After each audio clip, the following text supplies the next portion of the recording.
পিটুনিয়ার ছোট চারাগুলোকে এই প্রসেসে মাটি তৈরি করে যদি তোমরা বসাতে পারো তাহলে গাছগুলো খুব তাড়াতাড়ি গ্রোথ হবে এবং প্রচুর পরিমাণে ফুল পাবে। আচ্ছা, এই টবে কটা গাছ রয়েছে কিছু বুঝতে পারছো? এই টবে এই যে গাছটা রয়েছে এটা হচ্ছে ভ্যারিকেটেড লাকি ব্যাম্বু, কিন্তু এছাড়াও একটা ইম্পর্টেন্ট গাছ রয়েছে, এটা পিটুনিয়ার চারা।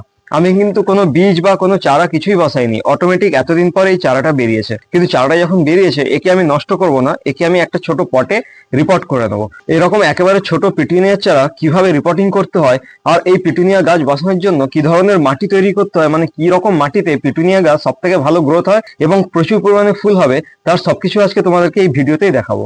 চলো ক্যামেরাটা কাছে আনো, আমি তোমাদেরকে দেখাচ্ছি। আমি এখানে নিয়েছি এই যে 40% গোবর সার, একেবারে চেলে নেওয়া ঝুরঝুরে গোবর সার, আর তার সাথে নিয়েছি 40% নর্মাল গার্ডেন সয়েল মানে দোআঁশ মাটি, আর সঙ্গে নিয়েছি 20% এই যে কোকোপিট। এবার এই তিনটে মিডিয়াকে একসাথে খুব ভালো করে মিশিয়ে নিতে হবে। দেখো মাটি মোটামুটি রেডি, একদম হালকা এবং ঝুরঝুরে, কিন্তু পুরোপুরি কমপ্লিট হয়নি। এখন এর মধ্যে আরো কয়েকটা জিনিস মেশাতে হবে, সেটা হচ্ছে এই হাড় সার। মাটির মধ্যে অল্প করে হাড় সার মেশাবো আর সঙ্গে মেশাবো নিম খোল। ব্যাস, এখন কিন্তু মাটিটা 100% রেডি, শুধু একটাই কাজ করতে হবে, ভালো করে একসাথে মিশিয়ে নিতে হবে। দেখো মাটিটা দেখো একদম হালকা ঝুরঝুরে।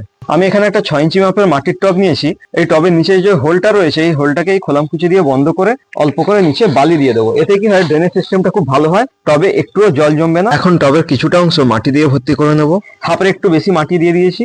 এখন সব থেকে ইম্পর্টেন্ট কাজ হচ্ছে এই টব থেকে চারাটা খুব সাবধানে তুলতে হবে, আর চারাটা গোড়ায় মাটি সহ তুলতে হবে, তাহলেই চারাটা বাঁচবে, না হলে কিন্তু এই চারা বাঁচানো খুব চাপের হয়ে যাবে। একটা কাঠি দিয়ে খুব সাবধানে চারাটাকে মাটি সহ তুলে নিলাম। চারাটা বেশ ভালোই আছে আর গোড়াতে অনেক শেকড়ও রয়েছে।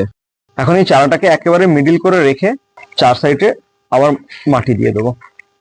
গাছটা তো বসানো কমপ্লিট, এখন সব থেকে ইম্পর্টেন্ট কাজ হচ্ছে জল দিয়ে পুরো মাটিটাকে খুব ভালো করে ভিজিয়ে দিতে হবে। তবে আমি শুধু জল দেবো না, এই জলের সাথে অল্প করে হিউমিক অ্যাসিড মিশিয়ে নেবো, দিয়ে তারপরে দেবো। এতে কি হবে, ছোট্ট চারা গাছটা একেবারে স্ট্রেস মুক্ত হবে এবং খুব সহজে এই মাটি থেকে তার প্রয়োজনীয় খাবার গ্রহণ করতে পারবে। হিউমিক অ্যাসিড সহ এই জলটাকে ভালো করে গুলে নিয়ে টবের মাটিতে দিয়ে পুরো টবের মাটিটাকে খুব ভালো করে ভিজিয়ে দিলাম। পিটুনিয়ার ছোট চারাগুলোকে এই প্রসেসে মাটি তৈরি করে যদি তোমরা বসাতে পারো তাহলে গাছগুলো খুব তাড়াতাড়ি গ্রোথ হবে এবং প্রচুর পরিমাণে ফুল পাবে।